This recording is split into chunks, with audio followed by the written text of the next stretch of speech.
Hey guys, my name's Crystal Kenny, and I'm in love with creating. All things artistic and imagination involved. I'm an American girl who chased her creative dreams all the way to Paris, France, making a living using photography. This podcast takes you inside the stories of all the artsy folks I've met along the way and gives you that extra push to discover your creative gifts. The desire to create is deeply inside each and every one of us, and I give you the tools and inspiration to find a new way of living a more creative life. This is La Vie Creative, the podcast.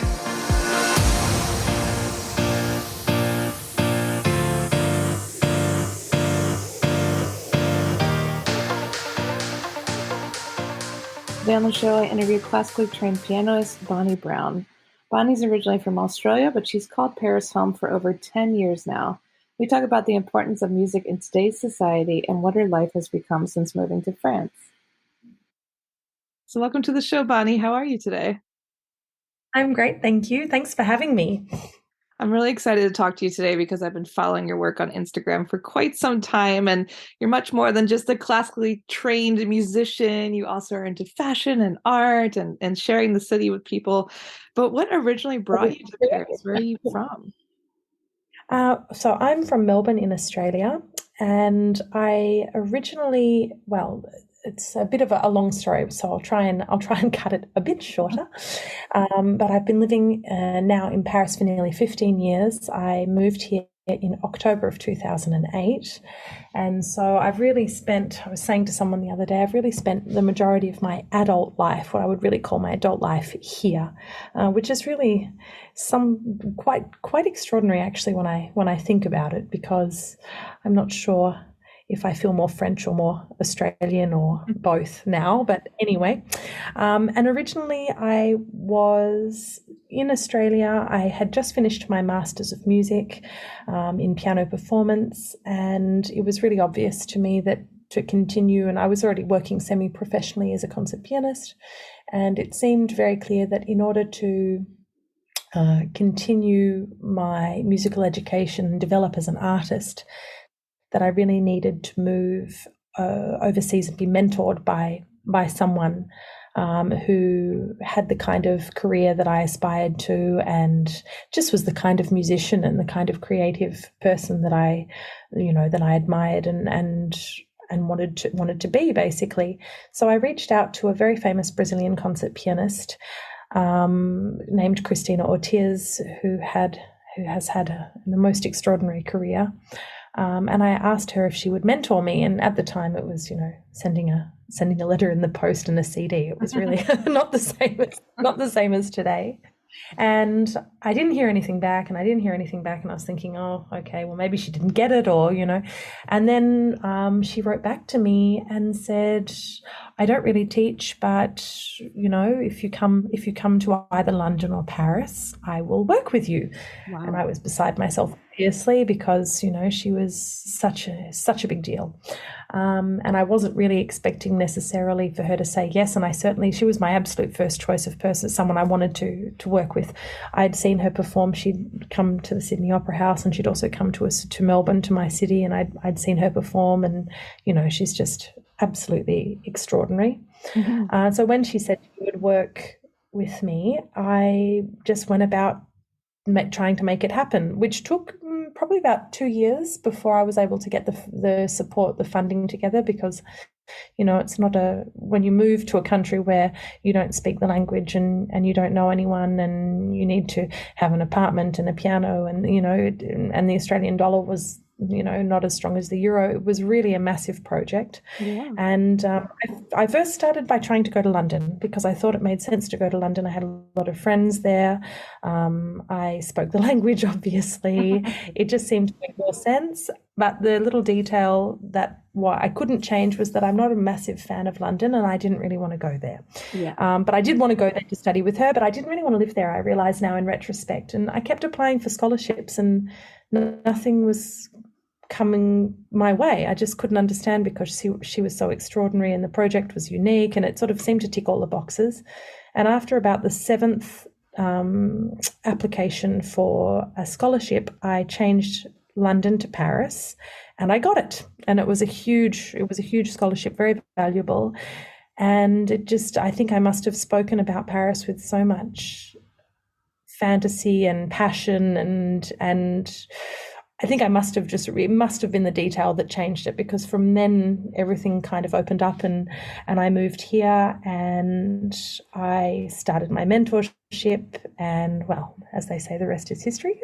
But it was quite a long trip to get here. But then when I did it, I remember even arriving in Paris on my first 3 days. I was staying on the floor of a friend's apartment in a chambre de bonne, really like up 8-9 flights of stairs in the 16th, and sleeping on a concrete floor, which I was grateful for, because I was a student and I didn't have money for a hotel. Really, I had to save my money, and I just thought, I just felt like I love living here. I felt like I was home, and so it was always it was the right thing to do, I think. Yeah, but it sounds like quite the adventure. I mean, how brave of you to just be like sending a letter and being like, okay, I'm going to figure it out now. And it wasn't until like 2 years later you actually landed in Paris, right? Yeah, it was quite a while afterwards. And I don't know, I was very single-minded about it, and I didn't really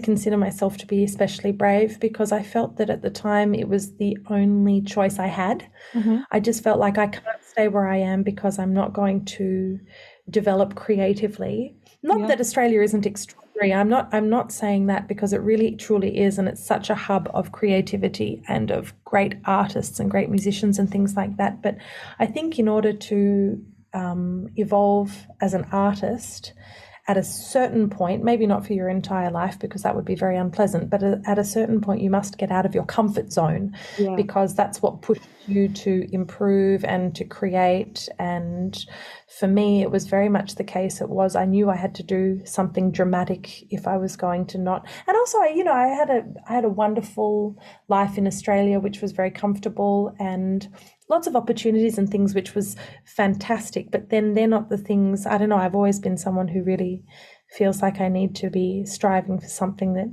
I wouldn't say if it's difficult, it's better. That's absolutely not the case. But, I did feel that I needed to get out there. And as a classical musician, I think all musicians will tell you at a certain point, it makes sense, especially ones from places like Australia and America and Canada and countries, you're relatively new countries, you need to go to the source, and Europe is the source of Western art music. There's no denying that. So for me, it was just, I had to go.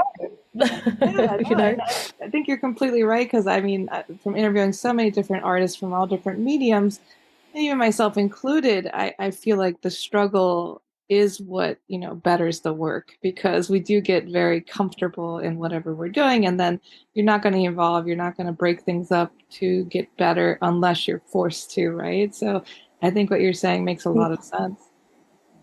I also think if you get through the struggle, you appreciate more. It's just human nature, you appreciate more what you've had and your experiences. If everything is handed to you, unfortunately, there is a certain amount of a lack of appreciation, because you've got to, it's that effort that makes it worth it in the end, right? There's no joy if you didn't have to get the work, you don't, like you said, you don't appreciate it. And I think that's like the core of creativity, is having to find solutions and problem solve and change and evolve. I mean, for me, that's what creativity is at its core, is finding solutions and creating something out of nothing. So as artists, we're constantly trying to better our work. And it sounds like you found a perfect mentor. And talk me through like the process of like working with a mentor. Okay, so you're really great at what you do already. Obviously, you're classically trained. You've been playing. You've been traveling. But how did she help you get better? Like, how does that work? Oh my gosh, how long do we have? I have to be succinct. So basically, she is such an extraordinary pianist. So I think I would say that just even having the chance to observe her without her giving me any instruction would already have been just incredible, up close. But I think there's quite a few levels to that answer. So to give you a kind of like a snapshot of how our relationship worked, and we're incredibly good friends today. I spoke to her yesterday, so it's a relationship that continues even though I'm not having lessons anymore, obviously. So she was, owing to her concert schedule, unable to teach me in what I would call like the traditional setup of teaching a student, which is that you see them with regularity, whether it's once a week or once every 2 weeks, or you see them kind of like this, and they assign you things to do, and then you come back and you show what you've done. And it didn't really work like that with her, because she is not a teacher in the traditional sense. She's actually a concert pianist who was willing to take me under her wing and give me instruction in things. So I think a lot of the drive, like what repertoire I would present, what music I would present to her, what I would play, what my projects were. She didn't have a traditional teacher role in that sense, and she was very clear about that. When she wrote to me, she said, I will, you can play for me, I'll give you lessons, we can work together, but I'm not a teacher. So if you're looking for a full-time teacher, you can find another one at the same time. And so I also had a French piano teacher here when I first moved at the École Normale de Musique, and she was much more in that kind of like traditional role of, okay, so what's the repertoire, what are you playing, do this exam, those kinds of things. So I worked with her. She was very, very well-renowned, very famous French concert pianist named France-Australian, and I worked with her at the same time, and her assistant Paul Blacher, who also is someone I still keep in contact with, and she had a massive influence over me as well, I have to say. Both these two incredibly strong women. Classical music is less and less, but it is traditionally, like many domains, it's quite male dominated, especially in areas like there are more female conductors of orchestras and things these days, but far, far, far less than there are men. And so for me, I think it really resonated with me having, first of all, two very, very strong female role models. That was really fantastic, because there is a certain opinion that, as a woman, obviously, maybe a family life is not compatible with being an artist. That, there are a lot of these kinds of preconceived ideas, and it was amazing to see how these two women navigated it. And I have to say, two women who are of a completely different generation to me. Obviously, Christina is in her 70s, and France-Australian was in her, gosh, we don't even know how old she was, but she was a very elderly, she was an older woman when she passed away. And I think that it was extraordinary to see how they managed to have these unbelievably dazzling careers and just because both of them had this attitude that this is the way it is, and I'm a musician and I'm doing this. And I think for me, one of the biggest impacts they had was just their attitude and their professionalism, and just how absolutely unyielding they were about how things had to be when it came down to the art. And I think also the word professionalism is very important, because both of them are just so professional, and in a way that I think people would think would maybe be a bit almost hard and cutthroat, but it's not the case. It's just that if you have to get this job, which is incredibly difficult, done, you need to have that kind of, it's like this and it's not any other way. And so I think seeing that firsthand was an incredible influence. Pianistically speaking, Christina, she really found a couple of things in my technique that nobody up until then had ever seen. Wow. Which is extraordinary to think that I went to her when I was 26 years old, and I already was semi-professional, and the things that she picked up, she's kind of like a piano whisperer, she's like the one who is aware, no one else. And it's not to say other people weren't doing their job seriously, it's just that her level is so incredible and she's so insightful. I mean, the way she delivered the information was, a bit brutal, but, frankly speaking, it's not, I am grateful for that, because it is not, if you can't have people hand things to you on a silver platter like this, and you can't have them tell you, I think as Anglophones, we're very into giving instructions or critiques in a compliment sandwich, but actually at the end of the day, that wastes a lot of time, and reality is a lot harsher than that. If you're going to play a concert in front of a lot of people, you need to be ready to have a bad review, because someone doesn't like what you do. It doesn't mean you're bad, it just means they don't like what you do. These kinds of, having someone who was really tough like that and who really took me seriously, it was a bit of a jolt at the start, but in retrospect I realized it was exactly the tough love that I needed at the time, you know. So Yeah, I'm very grateful signed up for that. for. So yeah, exactly. It's exactly why. I mean, I didn't go to, you know, if you want to go to someone, I wanted someone to tell me the truth, and I wanted someone to, you know, help me. And I mean, so I'm indebted to both of those teachers for. And how has your work evolved and changed since that time? I mean, how do you feel today? Do you feel, I mean, obviously there's always room to improve, but you feel good in your work? I mean, what is like the career destination of a classically trained musician like that? What would be like the dream of being like, I am the CEO of classical piano? Well, look, I think it's just for me, like a lot of artists, COVID was a bit difficult because all of our performances dried up for a long period of time, and then getting things back on track, especially when you're a pianist where you're really working a lot on your own, and a lot of the performances that I give are results of, you know, a lot of reaching out to people. Like the reality of being a musician really is you do get known by certain people, so then you get asked to perform, but then there's also a lot of like reaching out to people, to festivals, to concert organizers, to, you know, there's a lot of that kind of thing, and it's sort of been a bit of a tricky restart, I think, for a lot of musicians after that. Not that I'm ungrateful, because I was not really, yes, all my concerts were cancelled, but you know, I have my health, so I'm not complaining in any way. But at the same time, the dream, I think, for all musicians is just to have another concert coming up.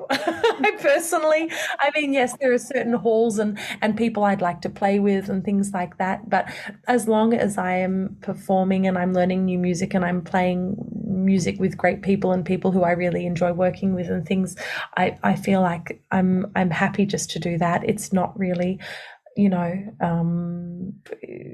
I've got projects and things that I would love to realize, but I'm, you know, I think when you're like, you know, when you're a very, very young student, obviously you fantasize about the kinds of halls you'd like to play in and the concerts and the things you'd like to do. But actually, at the end of the day, personally, I just want to keep preparing programs and playing for people who want to hear me play. If I have that, that's already like amazing. So I'm very, very happy with that. So, but in terms of how she changed, so in like real day-to-day terms, well, definitely things about my technique that have made just physically playing the piano infinitely easier.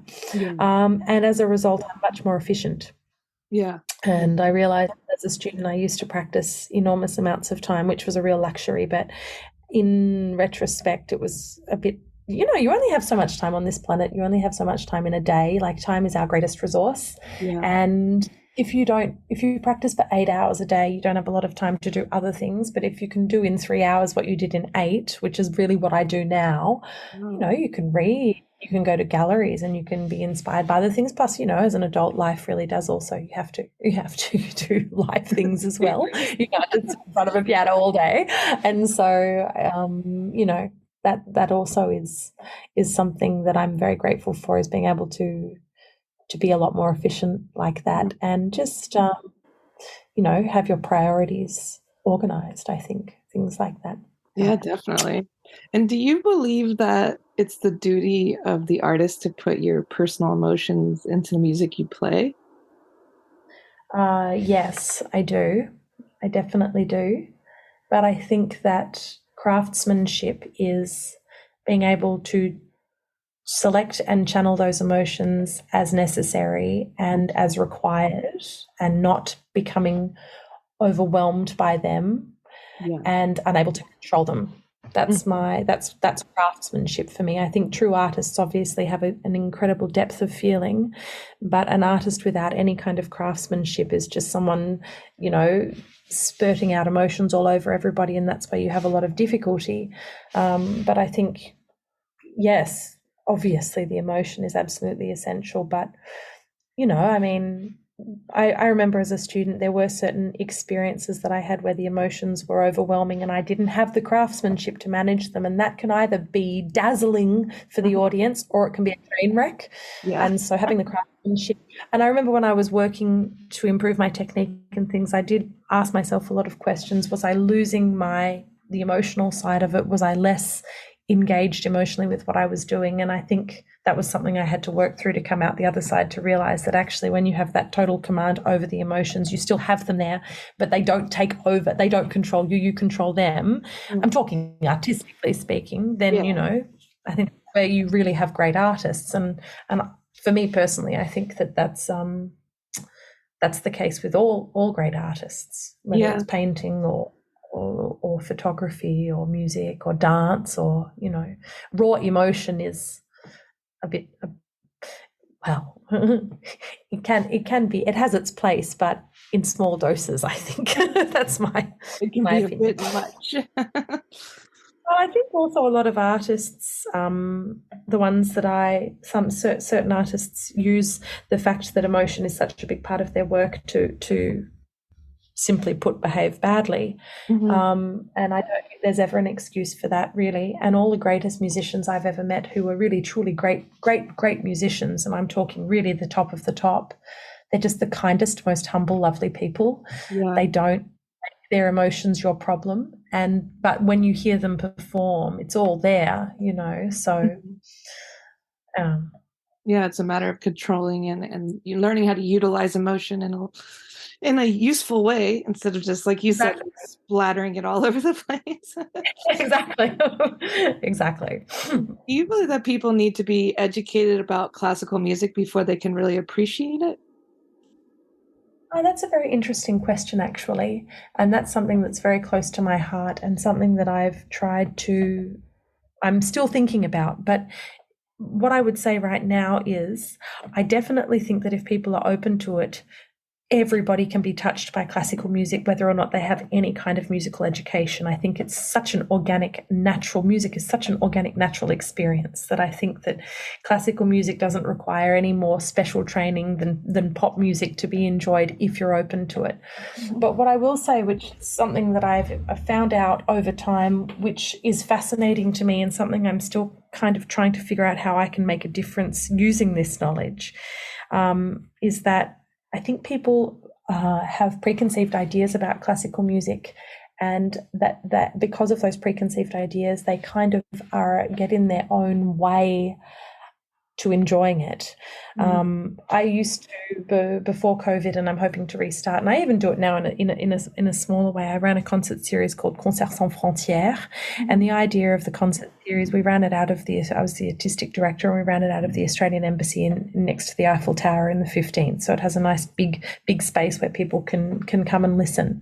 Wow. And the concert series was completely free to the public, and I did this deliberately because I felt that for certain people, it's a massive budget to go to a classical music concert. And if you're not sure you're going to enjoy it, why would you invest that much money? And also, I know that for parents and people who only have a couple of nights, if that, per month or even per year, to go out, or a couple of afternoons, are you really going to pay up to 80 euros per person for a ticket for a classical concert if you're not sure that it's your thing? Yeah. But if you can educate people and show them how amazing it is, and that it's not nearly as intimidating as they think, and that it's actually an amazing experience, then perhaps you will be creating audiences of the future, which was really my kind of goal with the series. And I do think when I spoke to people afterwards, they were like, oh my God, that's not what I was expecting, or I had such an amazing experience, and I didn't think it would be like that. Or even people who came up to me, and this was the thing that like really blew my mind.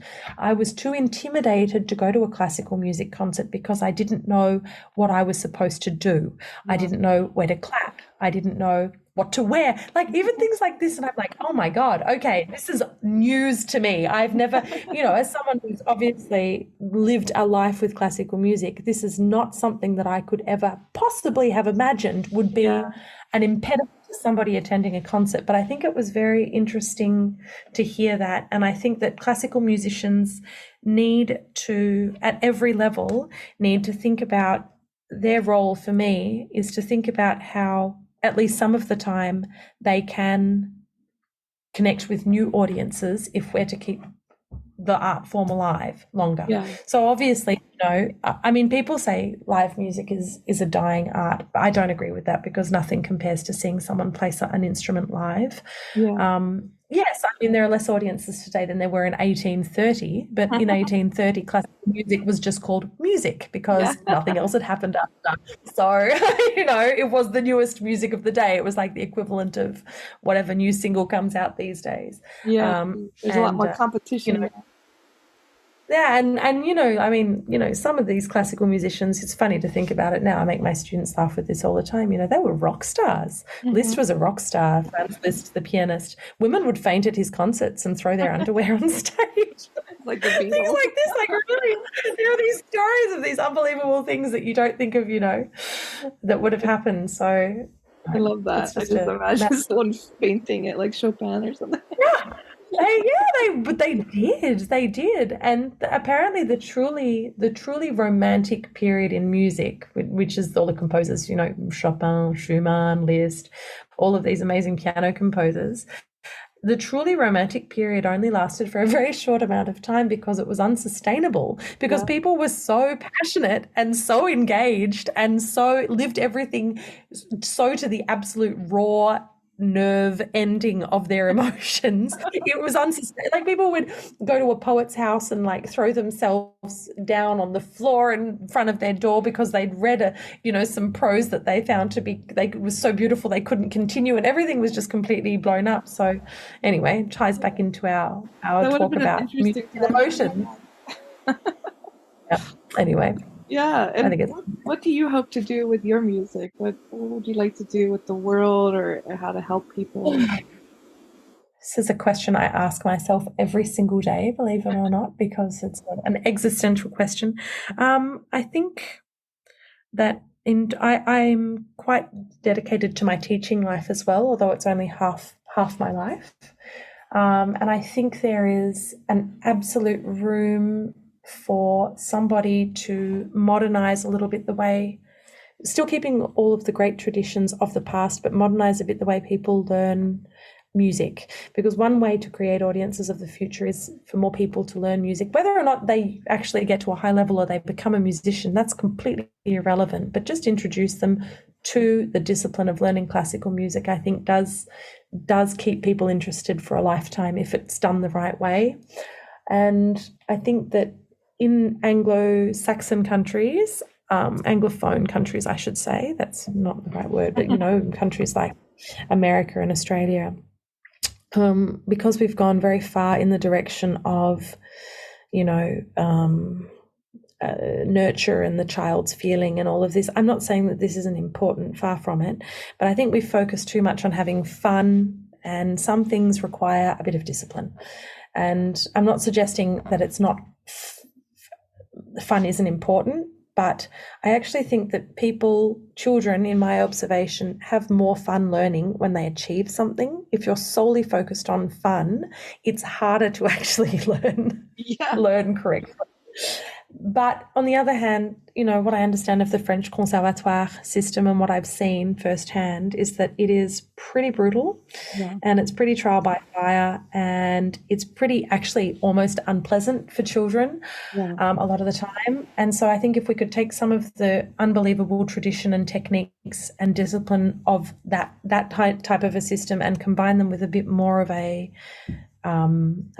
gentle, serious but fun approach, if you can work out a way to keep it serious but also keep it enjoyable, that's something that I think about a lot, and something that I would love to contribute to music, because I have lived firsthand the French system for 15 years. And I have to say, if I'd had that as a child, I don't know if I would be a musician, because I'm not sure if as a child I could have hacked it, because I was very sensitive, which is something you need to be an artist, funnily enough. You need to be tough and sensitive. So I don't know. That's something I think about. And I would just also I also think that online I'm not sharing anything that, we don't already obviously know.